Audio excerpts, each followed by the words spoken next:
So this comment is not wrong, but it's also not right, because your other comment there tells us what you're doing. If you're new here, I'm Kelt. I've studied violent extremism for the last 18 years through the lens of human intelligence. I'll explain what's correct and what's wrong about this comment.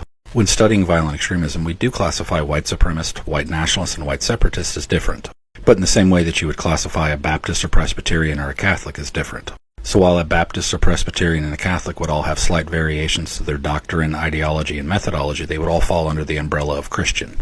It's the same with white supremacists, white nationalists, and white separatists. They would all fall underneath the umbrella of white supremacy extremism. In research, we would break it down even further than that. Are they neo-Nazi, alt-right, alt-light, Klan, etc.? Then we can break it down even further. If they're neo-Nazi, are they a member of a group? If so, which group, or are they independent? We do this because their doctrine, ideology, and methodology will have slight variations depending on which of those categories they fall into, which would cause someone like me, when I'm researching or investigating, to change my methodologies. The interview or interrogation of a Klans member would be slightly different than one of a neo-Nazi. Kind of like if I was trying to discuss religion with a Catholic or a Baptist, the conversation would go differently, and the things that I would bring up and ask would be different. But overall, the things that I would talk about with a Catholic and a Baptist all come from the same source, the Bible.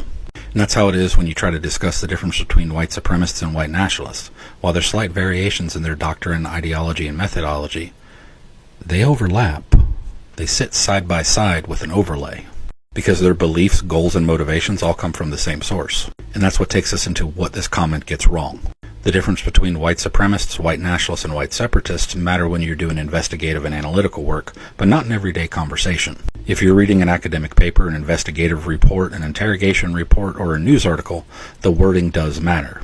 The differences are minor enough that if you're having an everyday conversation talking with your buddies about what was in the news, or in the case of this video saying you don't like white supremacists or white nationalists using Norse symbolism, then it doesn't matter.